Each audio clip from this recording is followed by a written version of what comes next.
স্বাগত ডিবিসি নিউজের শুক্র ও শনিবারের বিশেষ আয়োজন প্রযত্নে বাংলাদেশে। ছাত্র রাজনীতি, ছাত্রদের রাজনীতি, ছাত্রদের সাথে রাজনীতি, এমনকি ছাত্রদের নিয়েও রাজনীতি, এমন একটি প্রেক্ষাপটে এবং এমন একটি অভ্যেসও ছিল কিন্তু বাংলাদেশের গত 53 বছরে বাংলাদেশের ইতিহাসে সকল নাগরিকের দেখে। তবে প্রথমবারের মতো ছাত্ররা গঠন করলেন একটি রাজনৈতিক দল এবং সেই রাজনৈতিক দলের আজ আনুষ্ঠানিকভাবে উদ্বোধন যেমন হলো, সেই আহ্বায়করাও কিন্তু আজ আত্মপ্রকাশ অনুষ্ঠানের পরে জানালেন তাদের প্রত্যাশা, তাদের আকাঙ্ক্ষা এবং তারা কিভাবে জনগণের সাথে সম্পৃক্ত হবেন। এর সবটা নিয়েই প্রযত্নে বাংলাদেশে আজ আমরা আলোচনা করব এবং আমি আছি আপনাদের সাথে সুলতানা স্বর্ণা। এবং আমরা আজ বিষয় নির্ধারণ করেছি তৃণমূলে কতটা আস্থা অর্জন করতে পারবে এই নতুন দল। এবং এই নিয়ে আলোচনা করতে আমাদের সাথে স্টুডিওতে রয়েছেন বিএনপির সহ স্বনির্ভর বিষয়ক সম্পাদক নীলুফার চৌধুরী মনি এবং আমাদের সাথে রয়েছেন জাতীয় নাগরিক কমিটির যুগ্ম আহ্বায়ক সরওয়ার তুষার। প্রথমেই স্বাগত জানাতে চাই আপনাদের দুজনকেই। এবং যেমনটা আসলে বলছিলাম, জাতীয় নাগরিক পার্টির আত্মপ্রকাশ, অনেক জল্পনা কল্পনা এবং আমরা এর আগেও আলোচনা করেছি বারংবারই ছাত্রদের রাজনীতিতে আসা নিয়ে। রাজনৈতিক অঙ্গনে তারা নির্বাচনের আগে কবে আসবেন সেটির যেমন একটি আকাঙ্ক্ষা ছিল, তার পাশাপাশি কিন্তু আমরা অনেক প্রশ্ন, অনেক গুঞ্জনও দেখেছি জনগণের মুখে। আসলে কিভাবে তারা আত্মপ্রকাশ করতে যাচ্ছেন, কারা থাকছেন দলে এবং হয়তোবা কারা কোন পদে থাকছেন সেগুলো নিয়েও কিন্তু অনেক জল্পনা কল্পনা হয়েছে। বিশেষ করে নাহিদ ইসলাম উপদেষ্টা মণ্ডলীতে থাকা অবস্থায় তিনি আবার পদত্যাগ করলেন, তারপরে তার আত্মপ্রকাশ, সব নিয়েই কিন্তু আসলে অনেক জল্পনা কল্পনা। এবং তারপরে আসলে নীলুফার চৌধুরী মনি, আপনাকে দিয়ে যদি আসলে শুরু করতে চাই, তৃণমূল নিয়ে যদি আমি বলি, একটি রাজনৈতিক দলের সর্বোচ্চ কাজ হলো জনগণের সাথে সম্পৃক্ততা এবং এটি নিয়ে আমরা এর আগেও আলোচনা করেছি। এবং এই জনসম্পৃক্ততা নিয়ে যদি আসলে শুরু করতে চাই, নাগরিক পার্টির পক্ষে আসলে কতটা জনগণের সাথে তাদের কাছে যে আস্থা অর্জন করা সম্ভব বলে আপনি মনে করছেন? ধন্যবাদ আপনাকে। যারা শুনছেন আমার শুভেচ্ছা অভিনন্দন, আমার সহ আলোচককে শুভেচ্ছা এবং সেই সাথে আমি স্বাগতম জানাই নতুন দলের এবং তাদেরকে ব্যক্তিগত, তাকেও যেহেতু আমি তার সাথে টকশোতে বসেছি, অভিনন্দন। এটা গণতন্ত্রের জন্য আমি মনে করব গণতন্ত্রের দরজায় নতুন করে এটা একটা অতিথি এসেছে, আমরা তাদেরকে বরণ করে নিই, স্বাগত জানাই। এই কারণে যে বাংলাদেশের রাজনীতির প্রেক্ষাপটে আপনার সত্যিকার রাজনীতিক দলগুলোর অভাব রয়েছে।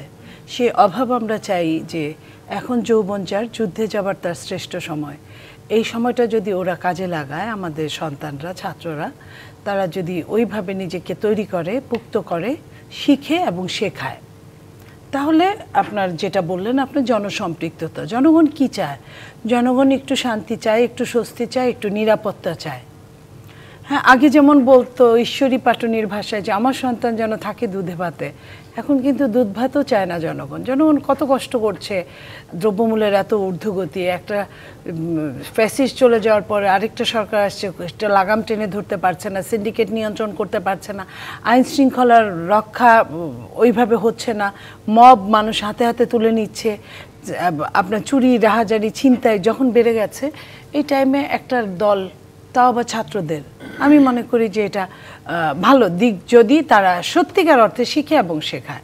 কিন্তু এখানে যদি তাদের এমন হয় যে হানি ট্রাফ, মানি ট্রাফ, যেগুলো শোনা যাচ্ছে ইতিমধ্যে, এই জায়গাগুলো যদি হয় তাহলে এরা টিকে থাকতে পারবে না।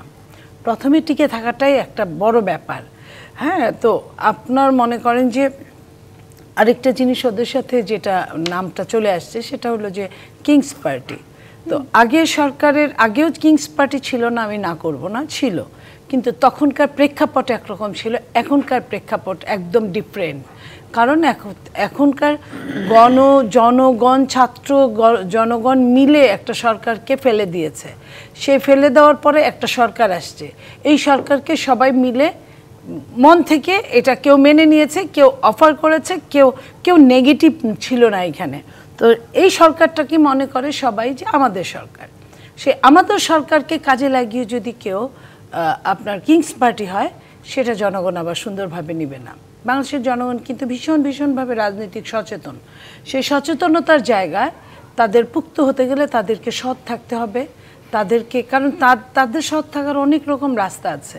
যেমন আমি এবং আমার সহ আলোচক চাইলেই দুইজনে একসঙ্গে একরকম কাজ করতে পারবো না, কারণ আমার যে বয়সটা আর ওর যে বয়সটা, সেখানে আমরা যদি একসাথে একদম নিয়ে এগোই তাহলে কিন্তু অনেক ফিল্ড পর্যায়ে, মাঠ পর্যায়ে ও যতটা ওর জন্য সহজতর হবে, একটা দৌড় দিলে 800 মিটার দৌড়ে, আমার জন্য অতটা সহজতর হবে না। সো আমার জন্য কিছুটা বিলাসিতা দরকার পড়ে, চাই বা না চাই, কিন্তু ওর জন্য বিলাসিতার দরকার পড়ে না। এই জায়গাটাই কিন্তু তাদের প্লাস। এই প্লাসটাকে যদি তারা কাজে লাগাতে পারে তাহলে আর পেছনে তাকাতে হবে না। কিন্তু যদি তারা কাজে না লাগাতে পারে, যদি হালুয়া রুটির আপনার লোভে যদি মানে লালায়িত হয়ে পড়ে, এটা বলা যায় না, তখন এই জায়গাটা থেকে আমি যতটা সহজভাবে বলছি, এটাও আবার ঠিক, আমি ওদের জায়গায় থাকলে আমি কতটা নিজেকে নিয়ন্ত্রণ করতে পারতাম। কারণ বাংলাদেশ এমনভাবে গঠন করা যে এই দেশের মানুষগুলো এমন যে ভালো থাকতে গেলেও এত লোভের আপনার আসে, মানে সুবিধা, লোভ এবং এইসবের যে হাতছানিটা আসে, সেই হাতছানিটা নিজেকে কতক্ষণ ঠিক রাখা যায় এটাও কথা বলা সহজ, কিন্তু কঠিন করাটা। কিন্তু আমরা তারপরেও আমরা কি চাই অ্যাজ এ জনগণ? আমি ধরেন রাজনীতি আমি করি না, আমি যদি জনগণ হতাম তাদের কাছে কি চাইতাম? আপনি একটা কথা মনে রাখবেন, আজকে ওর এই শেখার জিনিস আমি বড় বোন হিসেবে বলছি, যে একটা চোর এই দেশের, সেও কিন্তু চায় তার জনপ্রতিনিধিটা সাচ্চা মানুষ হবে, ভালো মানুষ হবে, ফেরেস্তা তুল্য হবে প্রত্যেকটা ব্যাপারে। তার সেই সে যাকে মনোনীত করবে সেই মানুষ কোনো প্রেম করতে পারবে না, ভালোবাসতে পারবে না, মানে সবাইকে বাসবে, ব্যক্তিগত তার কোনো জীবন থাকবে না, সে কোনোখান থেকে পয়সা নিতে পারবে না কিছু, মানে এরকম কল্পনাটা তাদের থাকে জনগণের।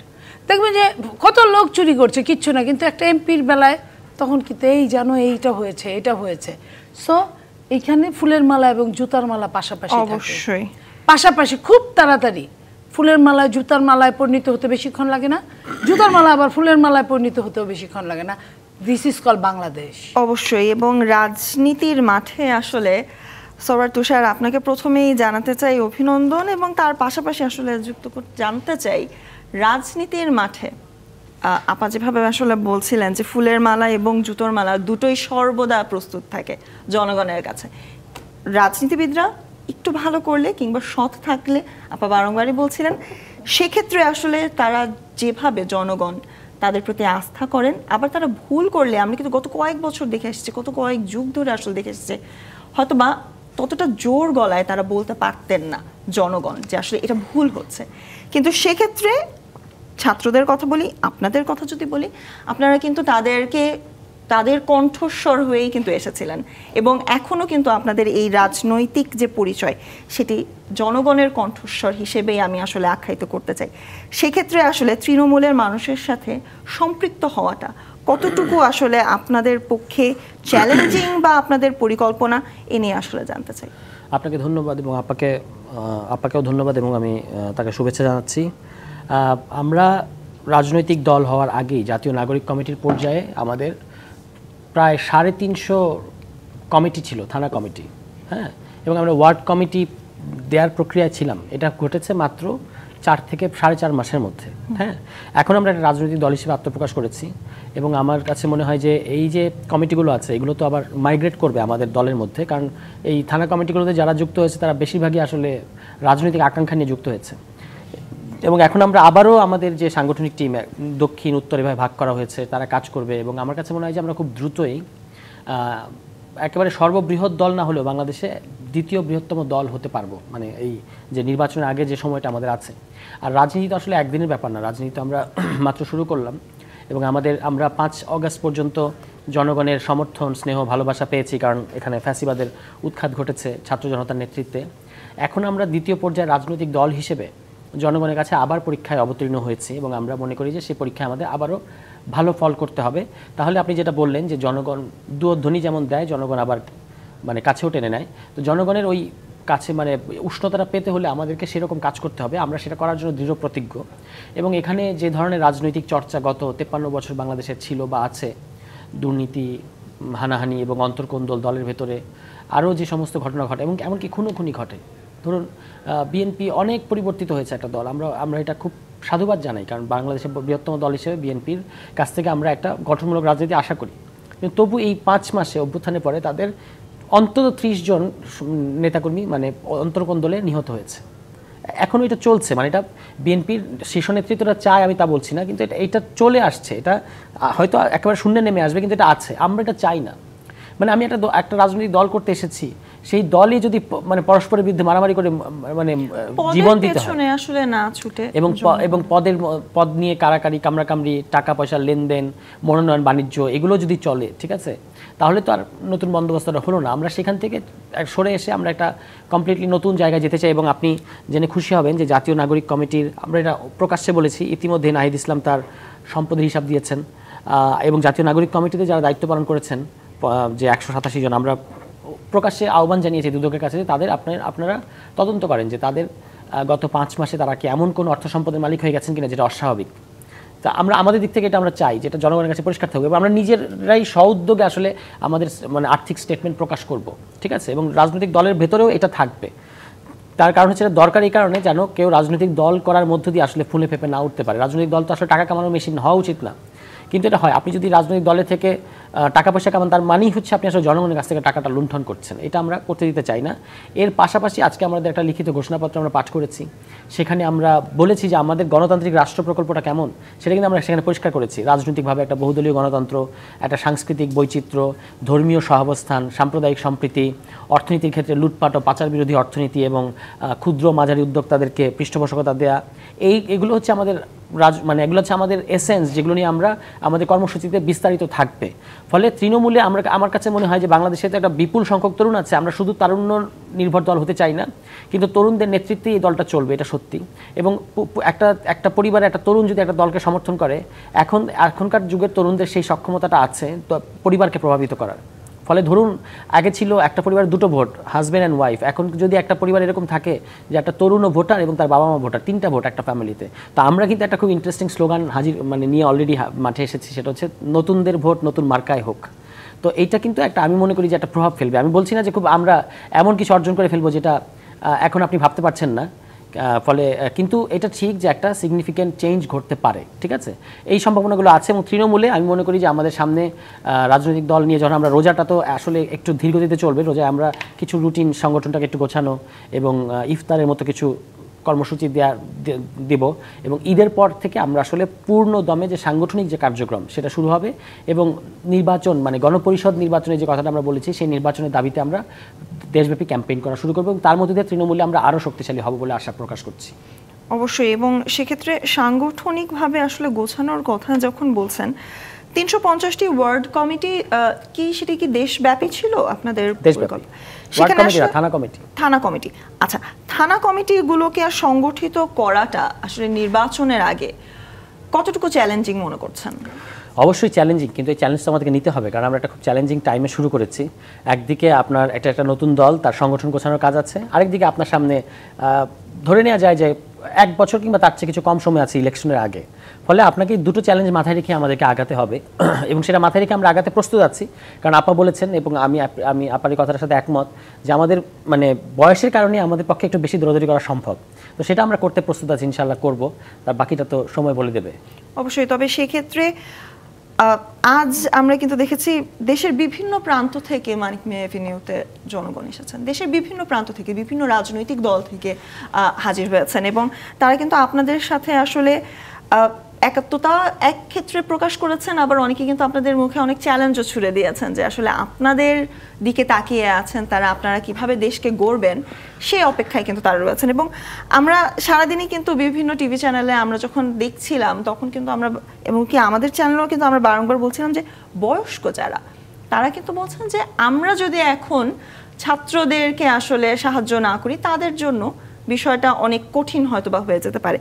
এটাকে আসলে তৃণমূলের মানুষের কথা হিসেবে আপনি কি মনে করবেন, নাকি শুধুমাত্র শহর কেন্দ্রিক মানুষগুলো এটা কিন্তু খুব একটা ইন্টারেস্টিং ব্যাপার। বিশেষত আপনি ঠিকই বলেছেন, সারা দেশে সকালবেলা থেকে আমি আপনাদের টেলিভিশনগুলোতেই লাইভ চলছিল, আমি কিছু কিছু খেয়াল করছিলাম যে সমস্ত কলেজ কিংবা ইউনিভার্সিটির শিক্ষার্থীরা আসছিল আর কি মিছিল করে করে, খুবই একটা আনন্দঘন পরিবেশ ছিল। এবং তাদের কাছে যখন আপনাদেরই সাংবাদিকরা বিভিন্ন প্রশ্ন করেছেন, তারা কিন্তু আমাদেরই দলের সমর্থনে এসেছেন। তারা আবার আপনি যেটা বললেন, তারা বিভিন্ন প্রত্যাশার কথা জানাচ্ছেন এবং প্রত্যাশার একটা চাপ তৈরি করে দিচ্ছেন। এইটা হচ্ছে এই জেনারেশন, আপনাকে এটা বুঝতে হবে। এবং এরা এসে অমুক ব্যক্তির নামে শুধু স্লোগান দিয়ে সীমাবদ্ধ থাকে না, যে নাহিদ ভাই রাজপথ ছাড়ি নাই, এই ধরনের স্লোগান দিয়ে তারা নিজেদের কাজটা সীমাবদ্ধ রাখে না, যেটা কিনা বড় বড় দলগুলোতে আপনি এটাই দেখবেন। মিছিলে 14 ডিসেম্বরের মিছিলে, ওই বুদ্ধিজীবী দিবসের মিছিলে মানে বিএনপি এবং আমাদের মিছিল পাশাপাশি ছিল। তো আমি দেখলাম যে বিএনপির 14 ডিসেম্বরের মিছিল হচ্ছে ওই জিয়ার সৈনিক এক হও, এর বাইরে আর স্লোগান তারা করতে পারছে না। আমাদের কিন্তু ভ্যারাইটিস অফ স্লোগান আছে এবং স্লোগানের মধ্যে দিয়ে আমাদের রাজনীতি প্রকাশ পায়। এবং এই তরুণরা কিন্তু এসে দেখেন, তারা নেতৃত্বকে বাধ্য করতে চায় যে আপনাদেরকে এটা করতে হবে, আমরা আপনাদেরকে সমর্থন করছি, কিন্তু এটা ব্ল্যাঙ্ক চেক না, আপনাদেরকে এটা করতে হবে। এই চাপটা আমি মনে করি থাকাটা খুবই গুরুত্বপূর্ণ। এবং আমি অন্যান্য বয়সে যারা বিশেষত সিনিয়র, সেটা ঢাকা শহরের রিক্সা চালক, দোকানদার থেকে শুরু করে চাকুরে, এদের যে মন্তব্যগুলো আপনারা নিয়েছেন টেলিভিশন চ্যানেলগুলো, সেখানেও কিন্তু আমরা দেখেছি প্রত্যেকেই স্বাগত জানাচ্ছে। তবে তারা আবার বলছে যে এটা একটা লিটমাস টেস্ট, আপনাদেরকে এই লিটমাস টেস্টে পাস করতে হবে। আমরা মনে করি যে এটা একটা ভালো, আমাদের মানে চাপে রাখলে আমরা ট্র্যাকে থাকবো, এটা থাকা দরকার। তো সেটা সামনে বলে দেবে যে আমরা আসলে চাপটা কতটা মোকাবেলা করতে পারবো এবং মানুষের প্রত্যাশা কতটা পূরণ করতে পারবো। আমি আশাবাদী যে আমরা এটা পারবো অবশ্যই। এবং সেক্ষেত্রে তৃণমূলের আস্থা অর্জন করার ক্ষেত্রে নীলুফার চৌধুরী মনি, আমরা যখন বারংবারই কথা বলি এ নিয়ে, কিছু জিনিস কিন্তু চলে আসে যে বিএনপির পক্ষে এত বছর পরে এসে, গত 15 বছরের এই সরকারের পরে কিন্তু এসে বিএনপির জন্য কিন্তু কিছুটা চ্যালেঞ্জের মুখে পড়তে হয়েছে তৃণমূলকে আবারও সুসংগঠিত করা। আমরা দফায় দফায় দেখেছি, বিভিন্ন 31 দফার বিভিন্ন কিন্তু মিটিং হচ্ছে, তার পাশাপাশি সম্মেলন হচ্ছে, এবং তারেক জিয়া সহ কিন্তু বিভিন্ন নেতাকর্মীরা কিন্তু বারংবারই আসছেন এবং সুসংহত করার আসলে চেষ্টা করছেন। সেক্ষেত্রে ছাত্রদের জন্য আসলে এটা কতটা চ্যালেঞ্জিং হতে পারে, এই নিয়ে আমরা কথা বলবো। তবে তার আগে প্রযত্নে বাংলাদেশে নিতে চাই ছোট্ট একটি বিরতি, সাথেই থাকুন। আবারও স্বাগত জানাতে চাই প্রযত্নে বাংলাদেশে। তবে এই পর্যায়ে নতুন দলের আত্মপ্রকাশের বিষয়ে আমাদের সাথে সরাসরি যুক্ত হচ্ছেন বিএনপির স্থায়ী কমিটির সদস্য ডক্টর খন্দকার মোশাররফ হোসেন, সেখানে রয়েছেন সহকর্মী নূপুর মাহমুদ। যুক্ত হব তাদের সাথে। আজকে কিন্তু আত্মপ্রকাশ হলো নতুন রাজনৈতিক ছাত্রদের নতুন রাজনৈতিক দল, আর এটি নিয়েই আসলে আমরা কথা বলবো বিএনপির স্থায়ী কমিটির সদস্য খন্দকার মোশাররফ হোসেনের সাথে। আমরা তার বাসায় আছি, আর তার সাথে আমরা সরাসরি যুক্ত হয়ে আপনাদের জানাতে পারবো আসলে বিএনপি এই বিষয়টিকে কিভাবে দেখছেন, আর বিএনপির আসলে এটা নিয়ে প্রতিক্রিয়া কি এই মুহূর্তে। আপনাকে স্বাগত ডিবিসি নিউজে। অ্যাকচুয়ালি আজকে সারাদিনই তো দেখেছি যে ছাত্রদের নতুন রাজনৈতিক দল আত্মপ্রকাশ পেয়েছেন। আসলে তারা মানে কতটা এগিয়ে যেতে পারবে, বা আপনাদের মানে জনগণের যে প্রত্যাশা তারা কতটা পূরণ করতে পারবে বলে মনে করছেন আপনারা? বিএনপি এটিকে আসলে কিভাবে দেখছে একটু যদি আমাদের জানাতেন। ধন্যবাদ। ডিবিসির দর্শক শ্রোতাদের শুভেচ্ছা জানাচ্ছি। আমি যে দলের সদস্য, বাংলাদেশ জাতীয়তাবাদী দল, এই দল যেমন বাংলাদেশি জাতীয়তাবাদে বিশ্বাসী, তেমনিভাবে গণতন্ত্রের উপরে বিশ্বাসী। আমাদের দলের প্রতিষ্ঠাতা শহীদ প্রেসিডেন্ট জিয়াউর রহমান এই দল প্রতিষ্ঠা করে কিন্তু বাংলাদেশে বহুদলীয় গণতন্ত্র প্রতিষ্ঠা করেছিলেন, এবং তার আগে আওয়ামী লীগ ক্ষমতায় ছিল, তখন গণতন্ত্রকে হত্যা করে বাকশাল প্রতিষ্ঠা করেছিল। জিয়াউর রহমান বহুদলীয় গণতন্ত্র প্রতিষ্ঠা করেছেন।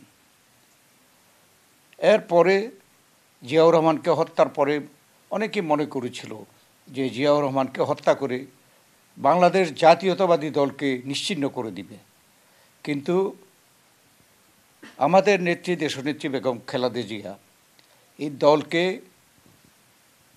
তিনি দলের দায়িত্ব গ্রহণ করেন, দলের পতাকাকে ঊর্ধ্বে তুলে ধরেন, এবং পরবর্তীতে যেমনিভাবে জিয়াউর রহমানের সময়ও একবার পার্লামেন্টে নির্বাচিত হয়েছিল মেজরিটি নিয়ে, ঠিক তেমনিভাবে বেগম খালেদা জিয়ার নেতৃত্বেও আমরা কিন্তু পার্লামেন্টে 4 বার নির্বাচন করেছি, এবং না অনেকবার নির্বাচন করেছি, কিন্তু 3 বার আমরা কিন্তু মেজরিটি পেয়ে 3বার সরকার গঠন করেছে।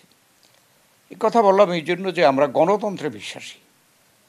অতএব একটি গণতান্ত্রিক দল এর সদস্য হিসাবে এই বাংলাদেশে যে কেউ রাজনৈতিক দল করতে পারেন, এটা আমরা এটাকে এর মধ্যে কোনো দোষ দেখি না। এবং এই যে নূতন দল প্রতিষ্ঠা করা হলো, আমরা স্বাগত জানিয়েছি। এবং আজকের এই প্রতিষ্ঠা দিনে আমরা বাংলাদেশ জাতীয়তাবাদী দলের পক্ষ থেকে প্রতিনিধি প্রেরণ করেছি। তার মাধ্যমে, এই প্রতিনিধি প্রেরণের মাধ্যমেই এটা প্রমাণিত যে আমরা স্বাগত জানাই। কি এই তৃণমূল থেকে তেমন সাড়া পাবে বলে মনে করছেন? এখন কথা হলো যে দল প্রতিষ্ঠা করেছে আমরা বা জনগণ, এখনও কিন্তু এই দলের যে পূর্ণ আদর্শ এ সম্বন্ধে কিন্তু আমরা জানি না। এরা দল প্রতিষ্ঠা করেছে, এরপরে তাদের আদর্শ প্রকাশ করবে, এটা প্রচার করবে, এরপরে জনগণ বিচার করবে। এবং যে কোনো গণতান্ত্রিক দেশে রাজনৈতিক দল যে কেউর করার অধিকার আছে, কিন্তু এটা জনগণ গ্রহণ করেছে কি করে নেই বা সমর্থন করে কি করে না, এটা কিন্তু প্রমাণিত হয় নির্বাচনের মাধ্যমে। অতএব আমরা যেমন বাংলাদেশ জাতীয়তাবাদী দল বিভিন্ন সময়ে নির্বাচনে অংশগ্রহণ করি, আমরা প্রমাণ করেছি যে জনগণ আমাদেরকে সমর্থন করে। আবার বিগত 14 বছর তাহলে একটু আমি আমাদের বিরুদ্ধে যে নির্যাতন নিপীড়ন করেছে, বিএনপিকে নিশ্চিহ্ন করে দেওয়ার জন্য তারা যে সকল কাজ করেছে, তারপরেও কিন্তু বিএনপিকে কোনো রকমে দুর্বল করতে পারেনি। অতএব আমরা দুর্বল না। সেই জন্যে যারা রাজনৈতিক দল নূতন আসবে তারা জনগণের কাছে যাবে, জনগণ ঠিক করবে তাদের আদর্শ উদ্দেশ্য জনগণ কতটুকু সমর্থন করবে, আর সেটা প্রকাশ করবে একটি নির্বাচনের মাধ্যমে। আমরা সেই নির্বাচন পর্যন্ত দেখতে চাই। আমরা তাদের শুভকামনা করি এবং এই দেশে যাতে করে শান্তি শৃঙ্খলা উন্নয়নের রাজনীতি হয়, এদেশে যাতে করে খন্দকার মোশাররফ হোসেন জানাচ্ছিলেন শুভকামনা এনসিপির প্রতি। এবং আমরা কিন্তু আলোচনা করছিলাম প্রযত্নে বাংলাদেশে তৃণমূলে কতটা আস্থা অর্জন করতে পারবে নতুন দলটি সে বিষয়ে। এবং এ নিয়ে আলোচনা করতে আমাদের সাথে স্টুডিওতে রয়েছেন বিএনপির সহ স্বনির্ভর বিষয়ক সম্পাদক নীলুফার চৌধুরী মনি, রয়েছেন জাতীয় নাগরিক কমিটির যুগ্ম আহ্বায়ক সরওয়ার তুষার। নীলুফার মনি, আমরা আসলে যেটি আসলে নিয়ে কথা বলছিলাম যে তৃণমূলের সাথে আসলে কতটা সম্পৃক্ত হতে পারবেন, এবং খন্দকার মোশাররফ হোসেনও কিন্তু একই সুরেই বলছিলেন জনগণ আসলে কতটুকু তাদেরকে মেনে নিবে বা তাদের সাথে সম্পৃক্ত হবে, সেটি একটি আসলে বড় চ্যালেঞ্জ। আপনি সেটিকে আসলে কিভাবে দেখছেন? আমি মোশাররফ স্যারের সাথে আমি একমত। পাশাপাশি আমি বলতে চাই যে জনগণ ভীষণ সেন্সিটিভ জিনিস। এটা এমনিতেই এই ছাত্ররা কিন্তু ঢাকা কেন্দ্রিক, রাজধানী কেন্দ্রিক, তাদের ওইসব জায়গায় এবং কিছু কিছু জায়গায় বেশ জেলাগুলোতে আপনি যে কথাটা বলছিলেন যে অনেক দল সম্পর্কে, বিএনপি সম্পর্কে, ঠিক একই কথা। সমন্বয়করা সমন্বয়ের মাধ্যমে যেভাবে এলাকার প্রশাসনকে চ্যালেঞ্জ ছুড়ে দিচ্ছে বা বিভিন্নভাবে অন্যায় আচরণ করছে, এতে কিন্তু তাদের আরও অবস্থা ভালোর চেয়ে মন্দের দিকে যাচ্ছে। দ্বিতীয়ত যেমন ধরেন যে আমার সহ আলোচক বললেন যে তারা ইফতার আয়োজন করবে বা কি এগুলো কিন্তু সম্প্রচার করা, বাড়ানো, সেই জায়গায় তো তাদের এটাও বলতে হবে যে দল কিভাবে পরিচালিত হবে, ফান্ড আসবে কোথা থেকে। যেমন ধরেন তারা একটা অফিস নিয়েছে, অফিসের এত টাকা কোথা থেকে ভাড়া আসে? তারা তো ছাত্র, তাদের নিজের চলার খরচ নাই, তারা ফ্যামিলির কাছ থেকে নেয়। তাদের তো আয় ব্যয়ের হিসাব দেওয়াটার কিছুই নাই আসলে। তারা এক কথায় বলতে পারে আমাদের তো কিছু নাই, আমাদের টিন সার্টিফিকেট নাই, থাকার কথা না, আমি ছাত্র, আমি তো বাপের কাছ থেকে নেই, মায়ের কাছ থেকে নেই পড়ি। এটা বললে সবচেয়ে ভালো। একদম নাই থেকে শুরু করলো, জীবনের মাঝখানেও নাই, তারপরেও জনগণের জন্য কাজ করার সুযোগ নিল। এই যে ইফতার করবে, ইফতারের খরচটা কোথা থেকে আসবে? এটা কিন্তু একটা বড় প্রশ্ন, বিরাট। যেমন ধরেন ওরা কিন্তু আজকে থেকে আর কোনো ছাত্র না, একটা বড় পূর্ণাঙ্গ দল তারা বানিয়েছে। সো তাদের সোর্স অফ ইনকাম এটা একটা বিরাট ব্যাপার। বাট আমাদের কিন্তু ছাত্রদের কিন্তু সোর্স অফ ইনকামের দিকে যেতে হয় না, কারণ আমাদের ফাদার সংগঠন আছে। সেই সংগঠন থেকে তাকে তার ওই হিসেবে ওই খরচটা তাদেরকে যেভাবেই হোক কাউকে বলে দিবে। আমাদের ব্যবসায়ী আছে, আমাদের চাকরিজীবী আছে, অনেকেই আছে, তো বিদেশে যারা থাকে তারা আছে। ওরা একটা আমাদের হিসাব দেয়, হিসাবের জায়গাগুলো এখান থেকে তুমি এটা নিও, এখান থেকে এটা নিও, এখান থেকে দল থেকে নিও, এবং আমরা দলকে চাঁদা দিই। আমরা প্রত্যেকেই কিছু না কিছু করি। রাজনীতি আমাদের পেশা না, আমাদের নেশা। তো সেই জায়গা থেকে আমরা আমাদের সব দলেরই ওরা চালাতে পারে, কিন্তু ছাত্র নামটা বিলীন করে দিয়ে তারা কিভাবে ইনকাম করবে? তারা ইনকাম করবে কি, নিবে কোথা থেকে? শুধু ভিক্ষার টাকা দিয়ে দল চালানো যায় না। দল চালাতে গেলে আরও অনেক কিছুরই দরকার পড়ে। তো এই সুযোগটা তারা জনগণের সামনে যত সুন্দরভাবে উপস্থাপন করতে পারবে, ক্লিয়ার কাট বুঝাতে পারবে, জনগণ যদি মুগ্ধ হয় তাদের কাছে ফিরে আসবে। যদি না হয় তাহলে হয়তো জনগণ মুখ ফিরিয়ে নেবে। আমি আপনাকে যদি প্রমাণ একটা দেই, যেমন তারা কিন্তু বৈষম্য বিরোধীর কথা বলে তারা এইটুকু পর্যন্ত এসছে, কিন্তু তারা নিজেরাই বৈষম্য করে। যেমন ধরেন আজকে ওখানে স্লোগান উঠেছিল সাইদ এবং মুগ্ধ, এরকম শেষ হয়নি যুদ্ধ, এটা কিন্তু প্রায়ই বলে। অথচ ফার্স্ট যে মার্ডারটা সাইদ হয়েছে, শহীদ হয়েছে, সেকেন্ড যে মার্ডার হয়েছে চিটাগাংয়ে আমাদের, তার নাম হলো ওয়াসিম। সে কথা কিন্তু তারা বলে না। এখানে কিন্তু তারা দলীয়করণ করছে। এটা কিন্তু মৃত্যু কিন্তু কোনো দলীয়করণের মধ্যে পড়ে না, কারণ আমরা কিন্তু এগিয়ে দিয়েছিলাম ওদের সাথে আমাদেরই ম্যাক্সিমাম সন্তানদেরকে, পিছনে আমরা ছিলাম। তো এই জায়গাটায় তারা কিন্তু বৈষম্য এখনই করে ফেলেছে। জুলাই আন্দোলনে আসলে শুধুমাত্র যে ছাত্ররা ছিল এমন নয়, জনগণই এবং পিছনে রাজনৈতিক দলরা এটা আলোচনা করব। তবে তার আগে নিতে চাই প্রযত্ন বাংলাদেশ একটি বিরতির সাথেই থাকুন। আবারও স্বাগত জানাতে চাই প্রযত্ন বাংলাদেশে। এবং আমরা আজ আলোচনা করছি তৃণমূলে কতটা আস্থা অর্জন করবে এনসিপি এই নিয়ে। এবং আলোচনা করতে আমাদের সাথে রয়েছেন স্টুডিওতে নীলুফার চৌধুরী মনি এবং রয়েছেন সরওয়ার তুষার। এই পর্যায়ে আসলে সরওয়ার তুষার, আপনার কাছে এই প্রশ্নটা ছুটতে চাই, গণ অভ্যুত্থানের চেতনা নাকি ভোটের রাজনীতি? তৃণমূলের কাছে গেলে কোনটিকে প্রাধান্য দিচ্ছেন আপনারা? আমরা গণ অভ্যুত্থানের চেতনা নিয়েই ভোটের রাজনীতিটা, মানে ভোটের কি ধরনের বাংলাদেশ আপনি চান? ভোটের রাজনীতি তো বাংলাদেশে আগেও ছিল, এবং যারা নির্বাচিত হয়ে ক্ষমতায় এসেছেন তাদের মধ্য দিয়ে অনির্বাচিত সরকার কায়েম হয়েছে বাংলাদেশে। সুতরাং গণ অভ্যুত্থানের চেতনাটা হচ্ছে যে নির্বাচিত কোনো সরকার এসে আর ভোটহীনভাবে অনেক দিন ক্ষমতায় থাকতে পারবে না, তাকে ভোটের মধ্য দিয়ে ক্ষমতায় থাকতে হবে। এই দুটোকে আমাদের কাছে মানে পরস্পরমুখী বিপরীতমুখী মনে হয় না। আমরা বলবো যে গণ অভ্যুত্থানের চেতনাটা হচ্ছে যে একটা গণতান্ত্রিক ব্যবস্থার অধীনে নির্বাচন। বাংলাদেশে এখন কিন্তু গণতান্ত্রিক ব্যবস্থা নাই। বাংলাদেশে যেটা আছে সেটা হচ্ছে একটা সাংবিধানিক স্বৈরতন্ত্র কিংবা নির্বাচনী স্বৈরতন্ত্র। এটাকেই গণতন্ত্র বলে অনেকে ভুল করে, কিন্তু আমরা আমাদের জায়গা থেকে যে রাষ্ট্র সংস্কারের কথা বলছি, এটা মূলত এটা বলার অর্থ হচ্ছে যে আপনি একটা গণতান্ত্রিক ব্যবস্থার অধীনে নির্বাচন করবেন, এবং যেন কেউ নির্বাচন ছাড়া কোনো কেউ যেন ক্ষমতায় যেতে না পারে। এই জিনিস নিয়ে আমরা সামনে যাব, এবং এখানে আমরা এই দুটোকে পার্থক্য করব না, গণ অভ্যুত্থানের চেতনা এবং নির্বাচনের ব্যাপারটা। আরেকটা যেটা আপা বলেছেন, আপা এগুলো বলেন মাঝে মাঝে, কিন্তু আমার কাছে মনে হয় যে একটু বেশি হয়ে যায়, অনেক সময় অতিরঞ্জিত হয়। যেমন উনি বলেছেন যে আমরা ওয়াসিমের স্লোগান দিই না, আমরা কিন্তু স্লোগানটা দিয়ে এরকম সাইদ ওয়াসিম মুগ্ধ, শেষ হয় না যুদ্ধ, এরকম।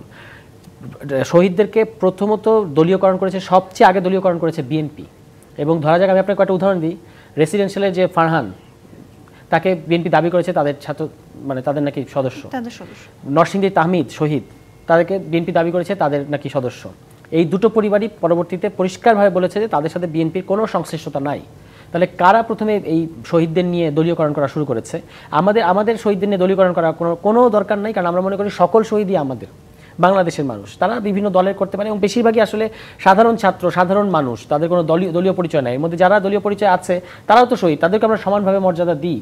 কিন্তু এটা আলাদা করে বিএনপি যখন বলে আমাদের অতজন শহীদ, তখন তো মনে হয় যে তারা শহীদের রাজনীতি করতে চাচ্ছে, মানে শহীদদেরকে নিয়ে এক ধরনের রাজনীতি করতে চাচ্ছে। এবং আমরা ওয়াসিমকেও ভীষণভাবে সামনে তুলে ধরি, এবং আমরা মনে করি যে সাইদ এবং ওয়াসিমের মধ্য দিয়েই আসলে এই গণ অভ্যুত্থানের যে প্যারাডাইমটা, যে রাজনীতি, শেখ হাসিনা পতনের যে রাজনীতি শুরু হয়েছিল, এটা আমাদের স্বীকার করতে কোনো ইয়ে নেই। আমরা কেন ওয়াসিম বাংলাদেশের জন্য প্রাণ দিয়েছে, আমরা কেন তাকে অবজ্ঞা করবো বা কেন তাকে আমরা নাম নেব না? আপা যদি আমাদের কর্মসূচিগুলো স্লোগান একটু ভালো করে খেয়াল করেন, তিনি দেখতে পাবেন হয়তো যে আমরা বলি সাইদ ওয়াসিম মুগ্ধ, শেষ হয় না যুদ্ধ, এভাবে বলি আমরা। অবশ্যই আপা, ছোট্ট করে আসলে জানতে চাই, গণ অভ্যুত্থানের চেতনা কিংবা ভোটের রাজনীতি, সরওয়ার যেরকম বললেন, তুষার যেরকম বললেন যে আসলে তারা গণঅভ্যুত্থানের চেতনাকে সাথে নিয়েই ভোটের রাজনীতিটি করতে যাচ্ছেন। তবে এটিকে কি আসলে চ্যালেঞ্জিং হিসেবে মনে করছেন? কারণ জনসম্পৃক্ততা আসলে নেয়া একদম তৃণমূল পর্যায়ে, ঢাকাতে আমরা যেরকম সংগ্রাম হয়তোবা দেখেছি, কিংবা যেরকম আমরা টিয়ার গ্যাস, অধিকাংশ পরিবার টিয়ার গ্যাসের সাথে যারা হয়তোবা শব্দ শুনে পরিচিত ছিল, কিন্তু তারাও কিন্তু সেটার ভিকটিম কোনো না কোনো ক্ষেত্রে, আমরা বাড্ডা কিংবা রামপুরার ক্ষেত্রে দেখেছি।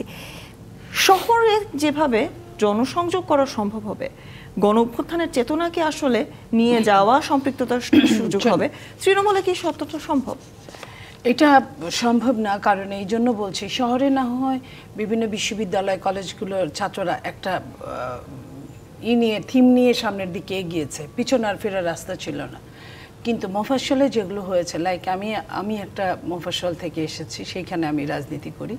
সেইখানে আমি আমারটুকু বলি, আমার পরিবারের ক্লাস 8 থেকে একদম অনার্স ফাইনাল ইয়ার পর্যন্ত প্রায় 10-15 জন আপনার একদম সামনের কাতারে ছিল, মিছিল, বুলেটিন, এইসব সব কিছু সামনের কাতারে ছিল। তারা প্রত্যেকেই ফিরে চলে আসছে। আন্দোলন শেষ, 5 আগস্ট শেষ, 5 আগস্টে সারাদিন ফুর্তি টুর্তি করে তারপরে কিন্তু তারপর দিন থেকে আর তারা এইসবের যাওয়ার প্রয়োজন বোধ করে নাই। আমরাও চাই নাই, এরাও প্রয়োজন বোধ করে নাই। ঠিক এমনই লাখো পরিবার আছে সমস্ত বাংলাদেশে ছড়িয়ে ছিটিয়ে, যারা কিনা আর যায়নি। যারা গিয়েছে তারা কিন্তু হাতে গোনা কিছু তারা বিভিন্ন অনাচারও করছে। অনাচার করার সাথে যখন এটা আরো সম্পৃক্ততা বাড়বে, লাইক আপনার গাজীপুরকে যদি আমি সামনে ধরলে, অবশ্যই সেক্ষেত্রে এটা খারাপ মেসেজ দিবে, ভালো মেসেজ দিবে না। জি অবশ্যই সেক্ষেত্রে আসলে সবার তুষার, আপনাদের জন্য শুভকামনা যেমন থাকছে, তার পাশাপাশি সামনের চ্যালেঞ্জিং দিনগুলো নিয়েও হয়তো আমরা আবারও যুক্ত হব। আর এ পর্যায়ে আসলে শেষ করতে চাই প্রযত্নে বাংলাদেশ। ডিবিসির সাথেই থাকুন।